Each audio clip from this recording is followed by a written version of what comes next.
Hello everyone, welcome back. Today's lighting tutorial is going to be do-it-yourself artificial lighting at home.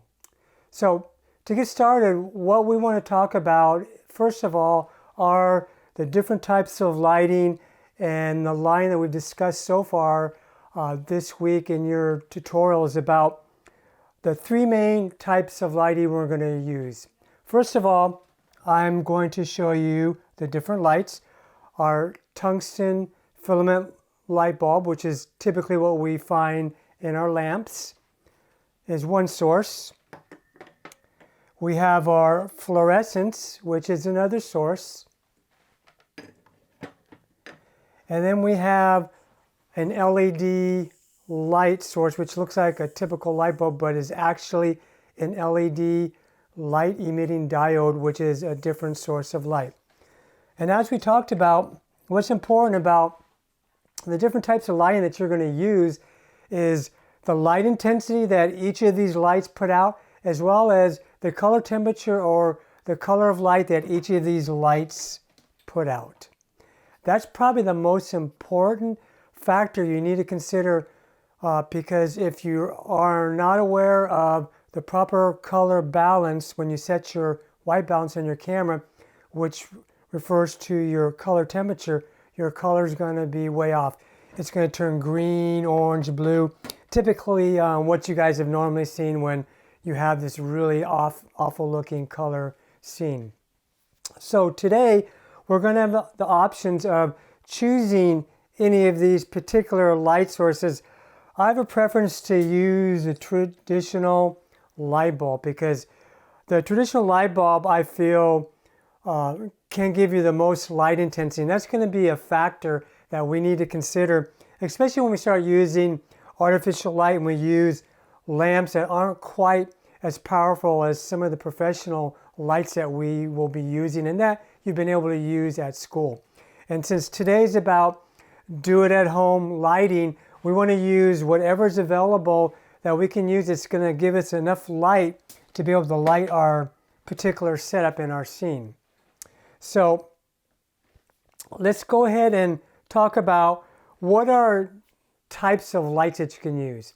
Typically, you're going to have to go ahead and scrounge around your house and find what's going to work for you. We have different types of lights. I have a few samples here that I found in my home, and I have a particular light that I'm going to use for my own lighting today because I prefer and I have a little preference to this one particular type of light. But let's look at, first of all, a typical desk lamp. This desk lamp is a basic generic lamp. It has a light bulb socket which can take basically light bulb, whether it's a filament tungsten or an LED or a fluorescent. So these lamps will be able to use any of these light sources. What's important is which of these lights are going to give you the most light and enough light for what you want to do. Again, that's going to be your choice. We have a typical standing lamp, and I just put a fluorescent bulb in here just so we can see that it actually is a usable lamp. This again is a nice form because you can stand, it's freestanding, and we can position it in our set so we don't have to be concerned about how we're going to place this. Another type of light source, which is what I love, is a basic utility lamp. This is a utility lamp that you can get at Home Depot, Ace Hardware, and it's typically what they call a utility lamp that you can use it for different types of work projects or down in the garage. What's nice about it has a little clamp. So I can take this and I can clamp it on a device to secure it.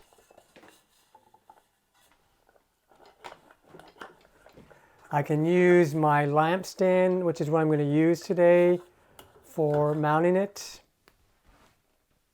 Voila. So again, we're going to choose a light that you're going to use, and you're going to use this light as the main light on your scene because we're going to set up a little setup today we're going to use this room here, and I'm going to set up on my wall. And I've picked out some collectibles. I collect different types of vintage cars. So I'm going to use the car as my prop. And again, I'm going to set up here and I'm going to use my light to light my car, and I'm going to create the shadow. And again, for this week, since we started with reflector last week and how we use reflective light, how we take a reflector and we reflect the light coming into the scene to light up our shadows. So we're going to use our reflector from last week, and I went ahead and I basically redid this so it's a little bit neater, so I have a really nice workable reflector. And I'm going to continue to use this for the rest of the semester because we're going to have other assignments where we're going to be using different types of lighting and different types of modifiers to work on our light. So let's go ahead and get started. I will go ahead and we'll set up our set with my props, and then we'll go over how to light. So now we're back to setting up our setup for the artificial lighting assignment. Now let's take a look at our setup with my prop, which is my 54 Chevy. So as we turn on our light, you can see what I've done is I've positioned my tungsten light bulb to the left side of the Chevy because I want nice lighting where I have shadow on my car, and I'm probably going to angle my car just a little bit away so that I have a little bit more shadow. Because again, I want to see shadow for this first shot. I want 2 good shots of your first setup and our classic 54 Chevy. So again, I've set up my composition on my platform against my wall, and this is my first shot without a reflector. Now for our second shot, we will go ahead and keep our same setup, and we're going to add reflector to fill in the shadow side of our Chevy. So I will use my reflector that I used from last week, and I'm going to position it in front of my car, as you can see, so I get the best light possible. And this particular subject is great because I get some nice specular highlights on the chrome and the paint, and this silver reflector works really nice. I can fill my shadow with a lot of light so I don't see any shadow, or I could back it off so I create a little lighting ratio with my shadow. So for this shot, again, I'm going to go ahead and set up my reflector. And what's nice about my reflector, I can go ahead and use it because I have pretty much my duopod, my 2 legs, my 2 flaps. I can set this up and create my reflector lighting for my shadow. So as you finish your last setup, everybody, you want to be able to vary your composition as well for 2 good shots of your prop that you will submit for your final assignment. So vary your angle, vary your camera, vary the height of your camera and your framing. Use your composition rules that we've gone over this semester so far and be creative. What's nice is, like I said, we can take our prop and we can adjust, change our angles, change our compositions.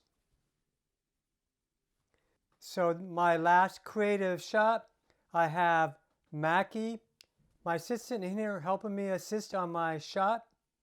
And again, we can vary and play with some different compositions and shots and get something different.